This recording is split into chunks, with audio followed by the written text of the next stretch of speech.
おはようございます。クレヨンです。本日は12月5日の金曜日。気温もだいぶ下がってきて、いよいよ冬キャンプがシーズンインしたと感じる今日この頃。最高の天候に恵まれたこの日に、キャンプ場に向かっています。今回向かうのは近場の千葉県。お初のキャンプ場となる千石台オートキャンプ場です。今回はこちらのキャンプ場で冬キャンプのお楽しみ、薪ストーブを今シーズン初稼働していきたいと思います。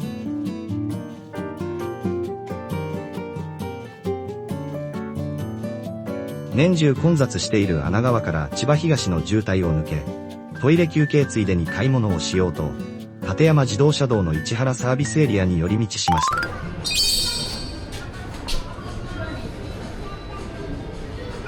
売店は大きめで、千葉の特産品もいろいろ。キャンプ飯を決めていなかったので、メニューを考えつついろいろ物色しましたが、今回はピンとくるものがなかったのと、この後、道の駅にも寄ろうと思っていたので、今回は一旦スルーします。落花生の新豆が出ていたので、おつまみ用にこちらを購入して出発しました。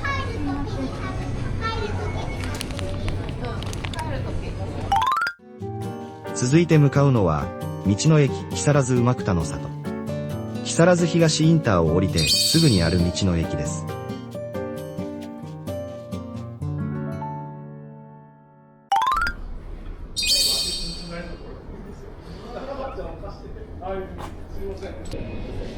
こちらの道の駅も千葉の特産品がたくさん。キャンプ飯に良さそうな食材を探しながら店内をうろうろ見て回ります。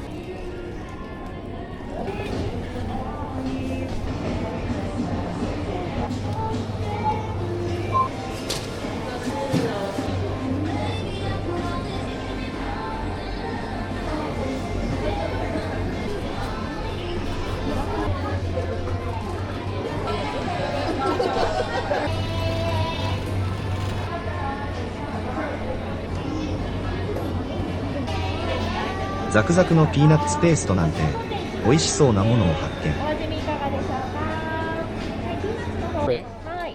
試食があったので食べてみたら、甘さ控えめのテイストとザクザクの食感が好み。これはおうち用に買うことにしました。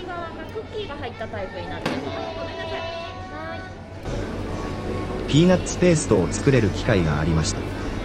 こっちもすごく美味しそうです。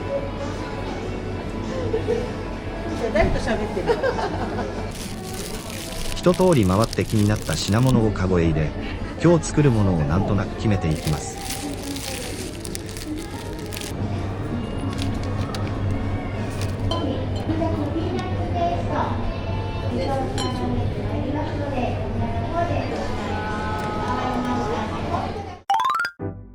最後に房総半島のご当地スーパーおどやんによって残りの食材を調達。日差しの暖かい快適ドライブを楽しみながら本日のキャンプ地へ向かいます。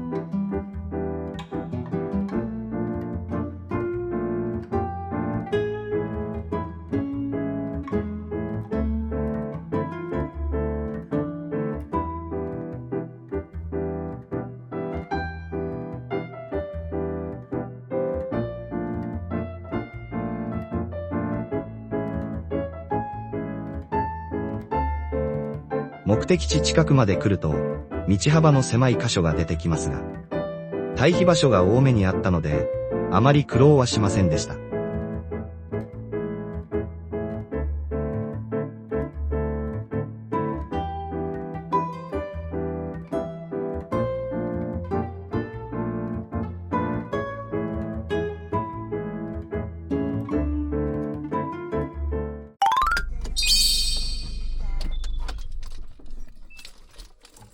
到着して受付をしたら、場内を一回りして今日使うサイトを決めます。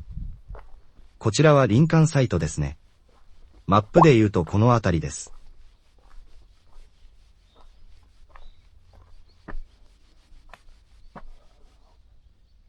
良い感じに木立が並んでいて、日差しはあまり入ってこなさそう。夏場なんかは涼しく過ごせそうな雰囲気です。この先が広場サイト。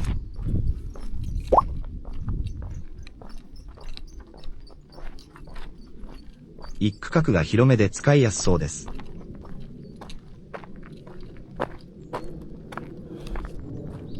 周りが林に囲まれているので、朝夕は日陰になりそうですが、日中は太陽をとても気持ちよく浴びれそうです。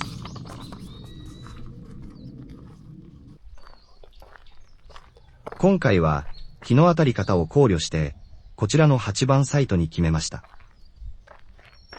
ちなみに、今回は見ていませんが、ここから少し離れた場所にも、野原サイトというサイトがあるそうです。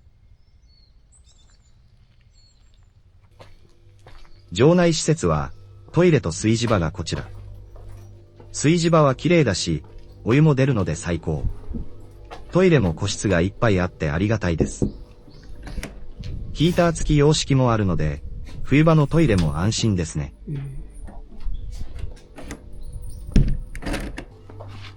ゴミも分別すれば回収していただけて、至れり尽くせり。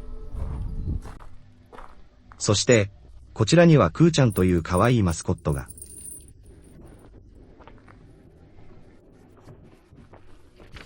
とても人懐っこくておとなしい、可愛いクーちゃんでした。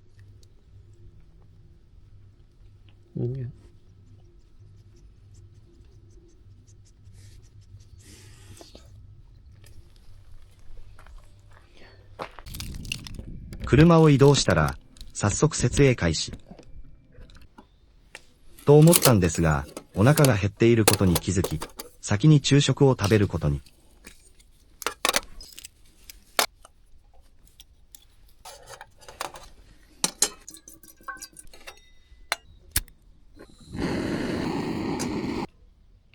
たまに無性に食べたくなるカップヌードル。こんな時も手軽に食べられるから、とても重宝しますよね。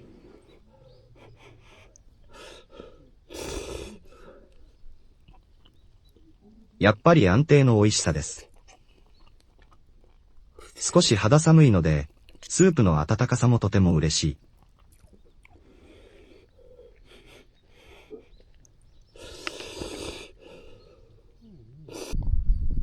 お腹も満足したら、設営開始。本日の基地、完成です。とりあえず中に入って一休み。今日は今季初の薪ストーブ稼働なので、綺麗な炎を眺めながらのんびりしていきます。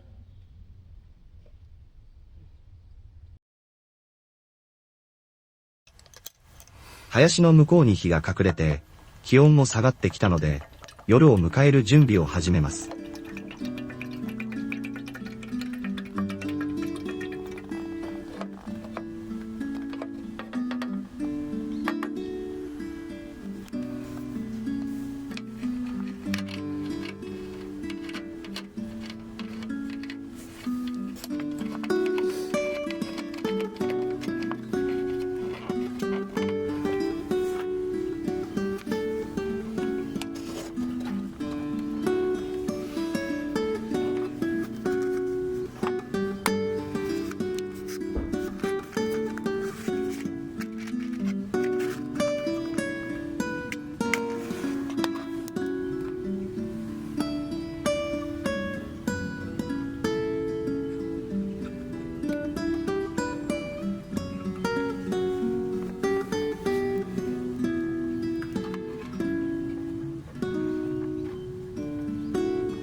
続いて、薪ストーブにも火入れ。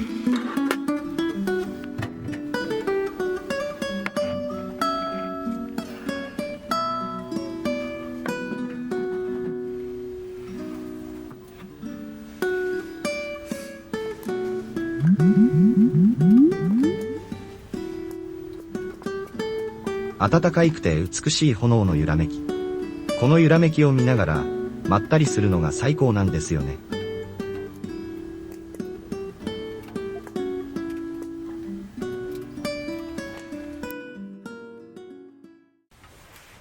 テント内も暖かくなって快適空間完成。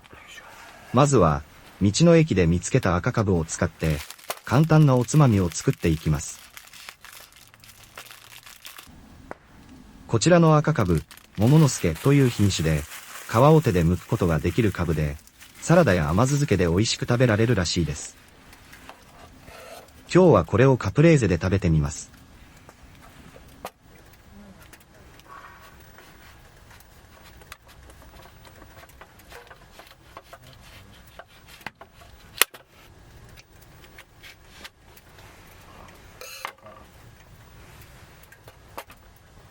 中は真っ白なんですね。本当に手で皮が剥けるかやってみます。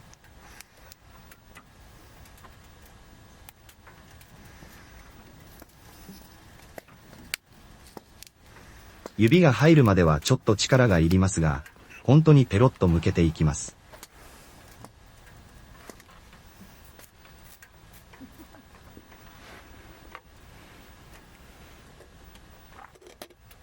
剥いたカブを程よいサイズにカットしたら、モッツァレラチーズもカットして、生ハムと一緒に盛り付けていきます。最後に、塩、胡椒、オリーブオイルをかければ、桃之助のカプレーゼ完成。さて、どんなお味でしょうか。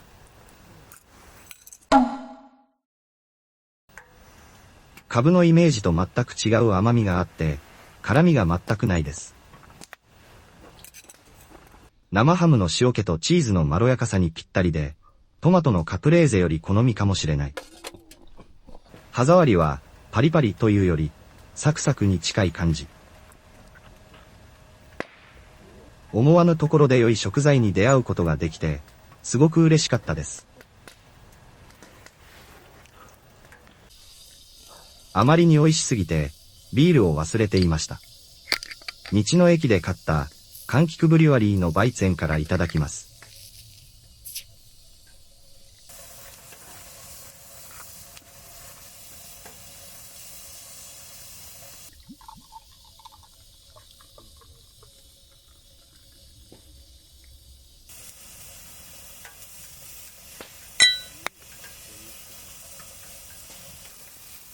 苦味が少なくて、とてもフルーティー。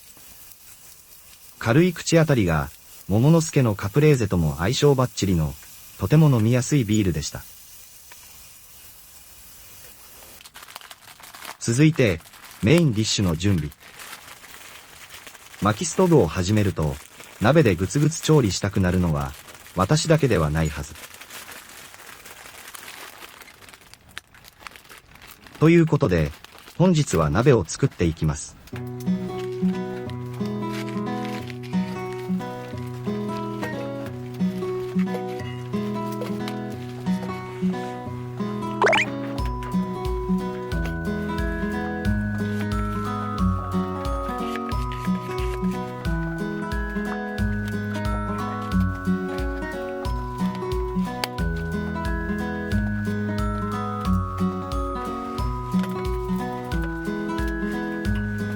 今日はお手軽に、プチッと鍋の味噌味にします。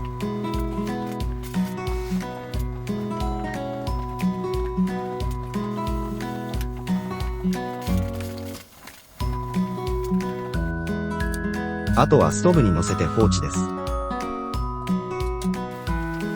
鍋を火にかけるタイミングで、先に水蒸気炊飯で炊いていたご飯が炊き上がり、鍋ができるまで蒸らしも兼ねて、シュラフの中で保温しときます。鍋が煮えるまでは素敵な炎を見ながら待機です。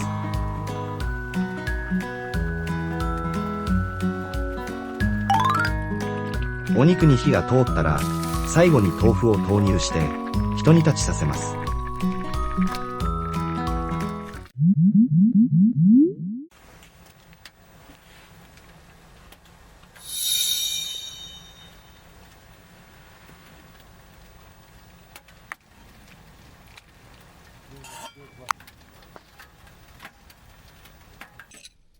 いただきます。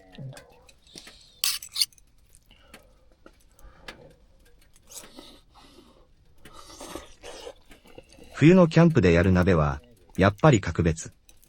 鍋は安くてお手軽で美味しいから季節を問わず家でもよくやるけど、キャンプで食べるってだけで一味違います。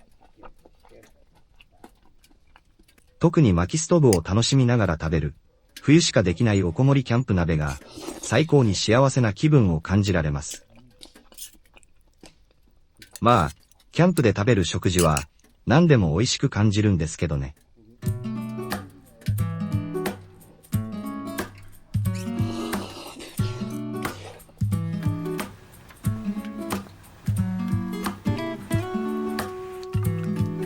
鍋を食べながら続いてこちらのビールを。同じく柑橘ブリュワリーのスタウトです。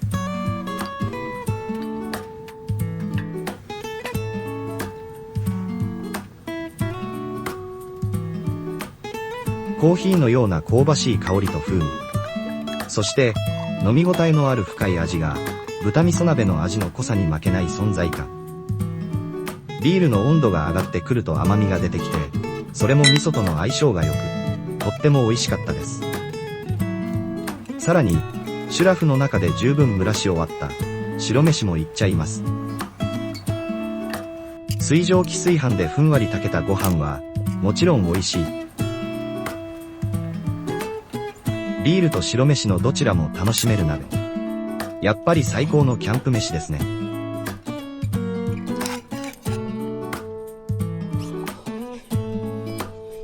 途中忘れないうちに焼き芋も仕込んだら、一気に鍋を食べ終え一息。マウント炭のオーラ3だから楽しめるゆっくりと揺らめく大きな炎に癒されながらしばしチルタイムを過ごしました。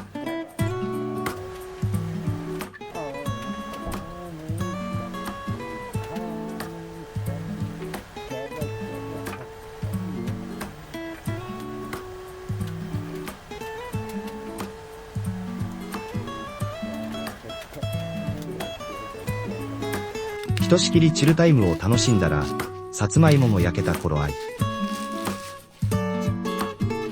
熱々の芋にもだえながら皮を剥くと見るからに美味しそうな黄金色が出現。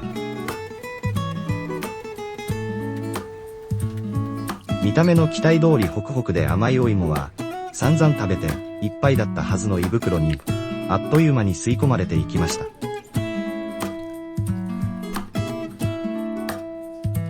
最後にサービスエリアで買った落花生と焼酎のお湯割りを準備。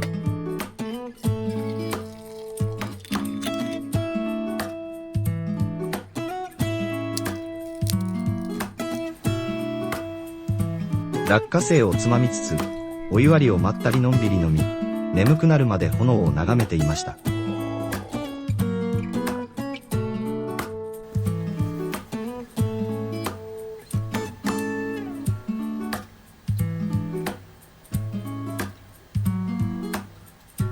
テントの外に出て空を見上げると、この日は満月、コールドムーン。月や星がとても綺麗に見えるのも、空気が澄んでる冬の夜の楽しみですね。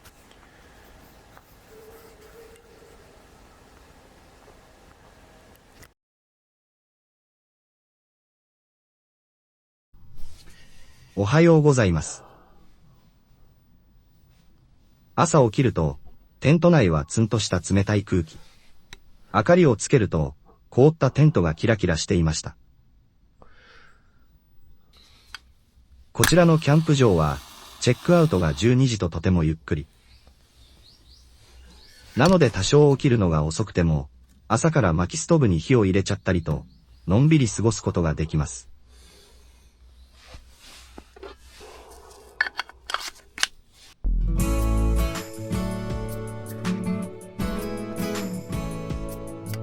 薪ストーブで体が温まったら活動開始。前日のご飯が残っていたので、卵と合わせて残っていた鍋スープへ投入。雑炊を朝食にして体を中からも温めていきます。最後にコーヒーをのんびり楽しんで、仙石台オートキャンプ場でのキャンプを締めくくりました。